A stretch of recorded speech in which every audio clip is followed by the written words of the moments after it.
नमस्कार दोस्तों, आइए जानते हैं आज राजस्थान की बड़ी खबरें। आज की पहली खबर है कि राजस्थान में 10 मार्च से शुरू होगी गेहूं खरीद प्रक्रिया। रब्बी विपणन वर्ष 2025 से 26 के लिए समर्थन मूल्य पर गेहूं की खरीद प्रक्रिया 10 मार्च 2025 से शुरू होकर 30 जून 2026 तक चलेगी 2025 तक चलेगी। भारत सरकार ने गेहूं का न्यूनतम समर्थन मूल्य MSP 2425 रुपए प्रति क्विंटल घोषित किया है। इसके साथ ही राज्य सरकार ने राजस्थान कृषक समर्थन योजना के तहत 125 रुपए प्रति क्विंटल का बोनस देने की घोषणा की है। इस प्रकार पंजीकृत किसानों को गेहूं विक्रय पर कुल 2500 रुपए प्रति क्विंटल का भुगतान किया जाएगा। यह राशि किसानों के जनाधार से जुड़े बैंक खाते में जमा होगी।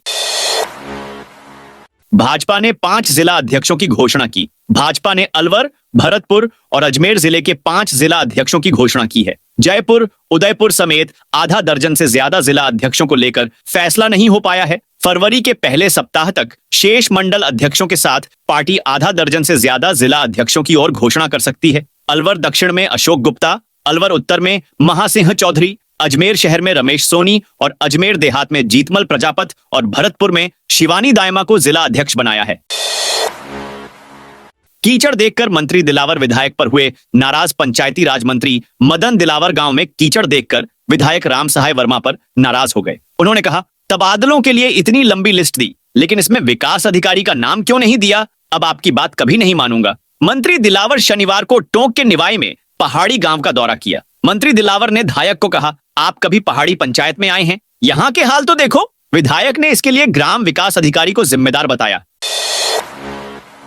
आरएएस कैंडिडेट्स को एग्जाम सेंटर अलॉट। आरपीएससी द्वारा 2 फरवरी को आयोजित की जाने वाली आरएएस संयुक्त प्रतियोगी प्री 2024 के अभ्यर्थी परीक्षा शहर की जानकारी प्राप्त कर सकेंगे। एडमिट कार्ड 30 को जारी किए जाएंगे। आयोग सचिव ने बताया कि अभ्यर्थी उक्त परीक्षा हेतु आवंटित परीक्षा जिले की जानकारी एसएसओ पोर्टल पर लॉगिन कर प्राप्त कर सकेंगे। परीक्षा के प्रवेश पत्र आयोग की वेबसाइट एवं एसएसओ पोर्टल पर 30 जनवरी 2025 को जारी किए जाएंगे। इस अनुसार अभ्यर्थी यथाशीघ्र प्रवेश पत्र डाउनलोड कर लें। प्रवेश पत्र आयोग की वेबसाइट पर उपलब्ध एडमिट कार्ड लिंक के माध्यम से आवेदन पत्र क्रमांक व जन्म दिनांक प्रविष्ट कर डाउनलोड किए जा सकेंगे।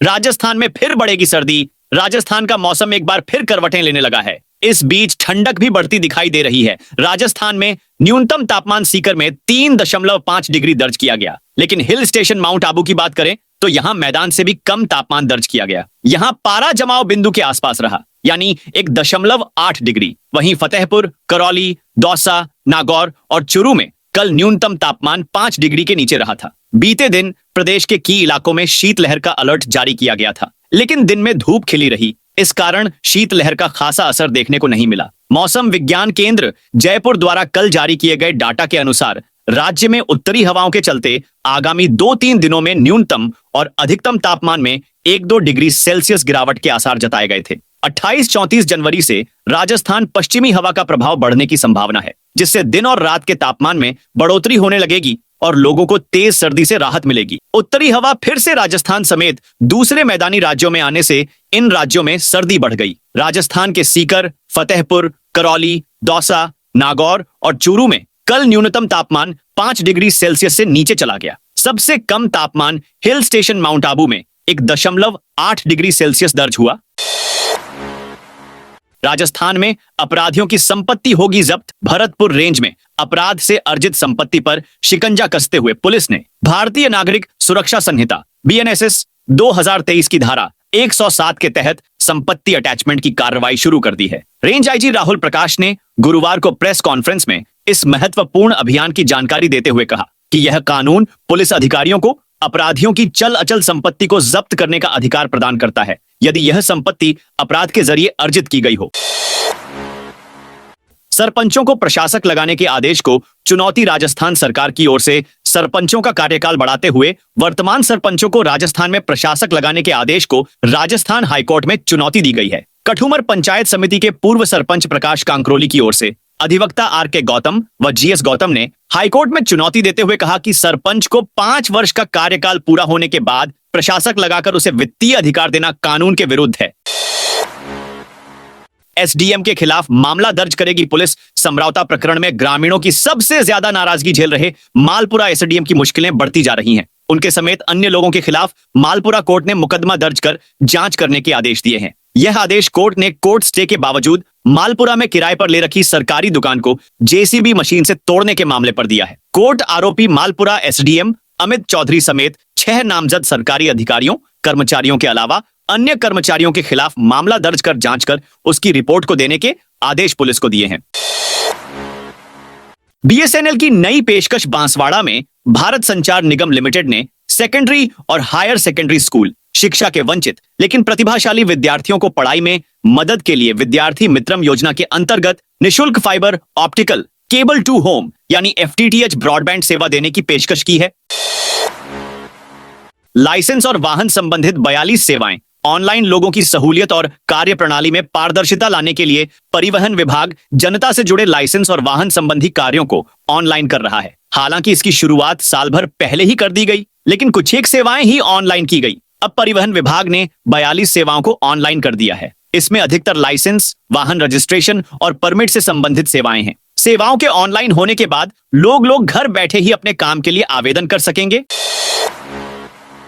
महाकुंभ के लिए 11 फरवरी से नई फ्लाइट रोज 2 उड़ान जाएगी। विश्व के सबसे बड़े धार्मिक आयोजन महाकुंभ को लेकर राजस्थान सहित पूरे देश में जबरदस्त उत्साह है। महाकुंभ में स्नान के लिए प्रयागराज पहुंचने वाले प्रदेश के श्रद्धालुओं के लिए फ्लाइट्स, बसों और ट्रेनों ट्रांसपोर्ट के विकल्प बढ़ रहे हैं। दरअसल जयपुर से प्रयागराज के लिए नई फ्लाइट शुरू होने जा रही है। एयरलाइंस महाकुंभ में श्रद्धालुओं के लिए फ्लाइट बढ़ा रही है। अभी स्पाइसजेट की एक फ्लाइट रोज प्रयागराज के लिए संचालित हो रही है। वहीं अलायंस एयर की एक फ्लाइट सप्ताह में एक दिन यानी हर शुक्रवार को संचालित हो रही है। लेकिन स्पाइसजेट एयरलाइन प्रयागराज के लिए दूसरी फ्लाइट 11 फरवरी से शुरू करेगी, जो कि 28 फरवरी तक संचालित होगी। इस तरह जयपुर से प्रयागराज के लिए रोज 2 फ्लाइट मिल सकेंगी, जबकि शुक्रवार फ्लाइट्स की संख्या 3 हो जाएगी। भजनलाल सरकार ने 6 आईएएस को किया एपीओ राजस्थान में। भजनलाल सरकार ने 9 नए जिलों और 3 संभागों को रद्द कर दिया था, जिसके बाद अब सरकार ने एक आदेश जारी किया है। शनिवार को 6 जिलों के जिला कलेक्टरों को एपीओ कर दिया। शाहपुरा में राजेंद्र सिंह शेखावत, सांचौर में शक्ति सिंह राठौड़, नीमका थाना में शरद मेहरा, गंगापुर सिटी में डॉ गौरव सैनी, केकड़ी में श्चेता चौहान और अनूपगढ़ में अवधेश मीना को जिला कलेक्टर लगाया था। पिछले माह सरकार ने इन जिलों को खत्म कर दिया था, लेकिन इन अधिकारियों को हटाया नहीं था। अब इन्हें वहां से हटा दिया है। इसके अलावा जयपुर जिला कलेक्टर डॉ जितेंद्र सोनी को जयपुर संभागीय आयुक्त का अतिरिक्त प्रभार सौंपा है। वहीं भरतपुर जिला कलेक्टर अमित यादव को भरतपुर संभागीय आयुक्त का अतिरिक्त प्रभार सौंपा है। पहली बार महिला को सौंपी कमान। राजस्थान बीजेपी में संगठनात्मक नियुक्तियों का दौर शुरू हो गया है। बीजेपी प्रदेशाध्यक्ष मदन राठौड़ ने शनिवार को 3 जिलाध्यक्षों के नाम पर मुहर लगाई है। इसी कड़ी में अलवर उत्तर, अलवर दक्षिण और भरतपुर के जिलाध्यक्षों की घोषणा हुई है। भाजपा ने अलवर दक्षिण से अशोक गुप्ता और उत्तर से महासिंह चौधरी को पार्टी का जिलाध्यक्ष बनाया है। वहीं सीएम भजनलाल के गृह जिले से शिवानी दायमा को कमान सौंपी गई है।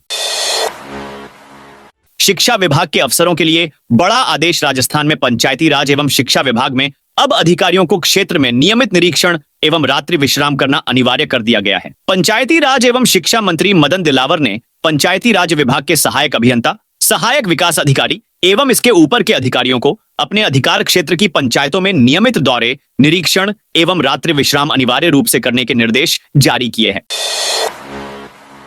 30 जनवरी को चंबल फिल्म फेस्टिवल का कोटा के रिवर फ्रंट पर होगा आगाज। कोटा के चंबल इंटरनेशनल फिल्म फेस्टिवल 30, 31 जनवरी और 1 फरवरी को होगा। 30 जनवरी को रिवर फ्रंट पर उत्सव का आगाज होगा। बॉलीवुड गायक क्षितिज तारे शौर्य घाट पर संगीतमयी प्रस्तुतियां देंगे। 31 जनवरी और 1 फरवरी गीतकार सईद कादरी शामिल होंगे। रंगकर्म और कला संस्था के तत्वावधान में यूआईटी ऑडिटोरियम में आयोजित फेस्टिवल में 2 दिन तक चयनित फिल्मों की स्क्रीनिंग होगी और 1 फरवरी शाम को अवार्ड सेरेमनी में विभिन्न फिल्मकारों को पुरस्कृत किया जाएगा। स्कूल बसों की सुरक्षा जांच का अभियान। धौलपुर में राष्ट्रीय सड़क सुरक्षा माह के दौरान जिला परिवहन विभाग ने स्कूल बसों की सुरक्षा को लेकर विशेष जांच अभियान शुरू किया है। जिला परिवहन अधिकारी गौरव यादव के नेतृत्व में चलाए जा रहे इस अभियान में सभी स्कूल बसों की फिटनेस और सुरक्षा मानकों की जांच की जा रही है। परिवहन विभाग के दिशा निर्देशों के अनुसार प्रत्येक स्कूल बस में मेडिकल किट और अग्निशमन उपकरण होना अनिवार्य है। बसों पर चाइल्ड हेल्पलाइन और जिला प्रशासन के आपातकालीन नंबर स्पष्ट रूप से लिखे होने चाहिए। बस ड्राइवर और सहायक को निर्धारित वर्दी पहननी होगी। बसों में क्षमता से अधिक स्टूडेंट्स न बैठें और सभी वाहनों पर रिफ्लेक्टर लगे हों। जयपुर के सरकारी स्कूल में मिली बड़ी सौगात। जयपुर के राजकीय उच्च माध्यमिक विद्यालय रामसिंहपुरा में स्टूडेंट्स को शुद्ध पेयजल की सुविधा मिल गई है। संगिनी फोरम जेएसजी मेट्रो की पूर्व अध्यक्ष मैना जैन के अनुसार समाज सेविका प्रतिमा और समाज सेवी सुरेश खींचा दंपति ने स्कूल में वाटर कूलर और आरओ सिस्टम की सौगात दी है। पाक विस्थापितों के लिए वरदान साबित हो रहा सीएए। सरकार ने नागरिकता संशोधन अधिनियम सीए लागू किया। वर्ष 2013 से पहले भारत आए विस्थापितों को आसानी से नागरिकता मिल रही है। सिर्फ बाड़मेर जिले में सीए लागू होने के बाद 270 पाक विस्थापितों के आवेदन प्राप्त हुए। इनमें से मात्र 6 महीनों में ही 170 से ज्यादा लोगों को भारत की नागरिकता मिल गई। हिंदू विस्थापितों को नागरिकता मिलने में हुई सरलता के चलते शुक्रवार को जोधपुर में नागरिकता प्रमाण पत्र शिविर में बाड़मेर क्षेत्र के 20 विस्थापितों को भारत की नागरिकता दी गई। सीएस के दौरे के बाद जेडीए की वर्किंग में बदलाव। जयपुर विकास प्राधिकरण में अब आम जनता को अपने मूलभूत काम के लिए चक्कर नहीं लगाने पड़ेंगे। मुख्य सचिव सुधांश पंत के जेडीए में दौरे के बाद अब जयपुर विकास प्राधिकरण आयुक्त आनंदी ने जेडीए की कार्यशैली में बड़ा बदलाव करते हुए भूखंड का नाम हस्तांतरण, नाम सुधार, क्षेत्रफल में सुधार और पते में सुधार जैसी प्रक्रिया को पूरी तरह ऑनलाइन कर दिया है। यह सभी दस्तावेज अब आम आदमी जयपुर विकास प्राधिकरण की ऑनलाइन साइट के माध्यम से घर बैठे बनवा सकेंगे। जयपुर विकास प्राधिकरण में तीसरी बार अटकी भर्ती प्रक्रिया। जयपुर विकास प्राधिकरण में 110 पदों पर होने जा रही भर्ती प्रक्रिया एक बार फिर अटक गई है। इसके बाद अब जयपुर विकास प्राधिकरण ने भर्ती नियमों में संशोधन करने की तैयारी शुरू कर दी है। ऐसे में भर्ती नियमों में संशोधन के बाद जयपुर विकास प्राधिकरण द्वारा एक बार फिर राजस्थान लोक सेवा आयोग और कर्मचारी चयन बोर्ड को 110 पदों पर भर्ती का प्रस्ताव भेजा जाएगा। इसके बाद इसी साल जयपुर विकास प्राधिकरण में 110 पदों पर भर्ती की प्रक्रिया शुरू हो सकेगी। जयपुर में 4 दिन में सीआई की तीसरी तबादला सूची police commissioner Biju George Joseph ने 4 दिन में तीसरी तबादला सूची जारी कर शनिवार रात 14 इंस्पेक्टर को कमिश्नरेट ऑफ डीसीपी ऑफिस में पोस्टिंग दे दी।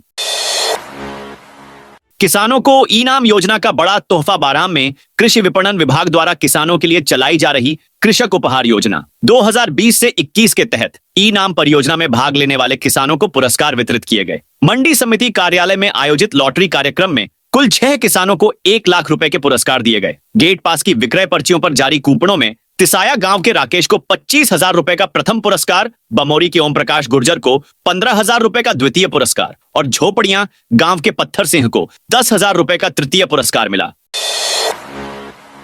नहरों से जोड़ेंगे बांध, कृत्रिम बांध भी बनेंगे। राम जल सेतु लिंक परियोजना के तहत जल्द धरातल पर काम शुरू होगा। अभी तक केंद्र सरकार ने प्रोजेक्ट लागत की 90% राशि वहन करने की आधिकारिक स्वीकृति नहीं दी है, लेकिन राज्य सरकार 12,066 करोड़ की लागत से 5 बड़े काम करेगी। इसमें एक बैराज और कृत्रिम जलाशय बना रहे हैं। वहीं 4 क्षेत्रों को नहर टनल से जोड़ा जाएगा। पिछले दिनों प्रधानमंत्री की मौजूदगी में राजस्थान और मध्य प्रदेश के मुख्यमंत्री के बीच एमओए मेमोरेंडम ऑफ एग्रीमेंट हुआ था। इसके बाद जल शक्ति मंत्रालय ने जल्द से जल्द काम शुरू करने लिए कहा। राजस्थान को इस प्रोजेक्ट से 4,103 मिलियन क्यूबिक मीटर एमसीएम पानी मिलेगा।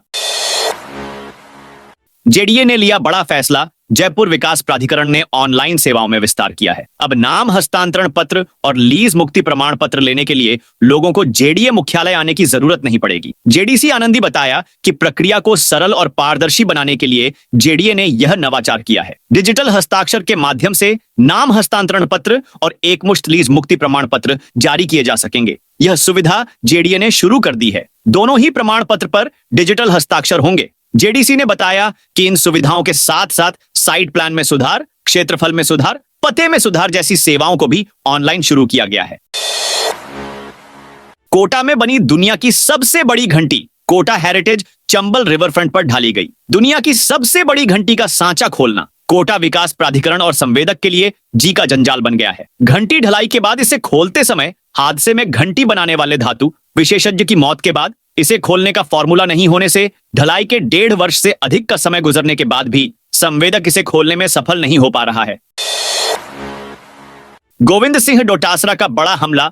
राजस्थान प्रदेश कांग्रेस अध्यक्ष गोविंद सिंह डोटासरा ने भाजपा नेताओं पर जमकर निशाना साधा। उन्होंने कहा, भाजपा के प्रदेशाध्यक्ष मदन राठौड़ नए नवेले हैं। उन्हें पता नहीं है कि किस प्रकार से महात्मा गांधी ने आजादी के लिए संघर्ष किया। पंडित जवाहरलाल नेहरू जेल गए, इंदिरा गांधी और राजीव गांधी ने अपना जीवन बलिदान किया। वे तो पीएम मोदी की फोटो लगाकर और शॉल ओढ़कर सोते हैं। उनके हर कार्यक्रम में कोई नेता चाहे कितना भी बड़ा हो, पीएम मोदी की फोटो लगा दुपट्टा ओढ़ना पड़ता है। यह उनकी मजबूरी है। वो किसे खुश कर रहे हैं?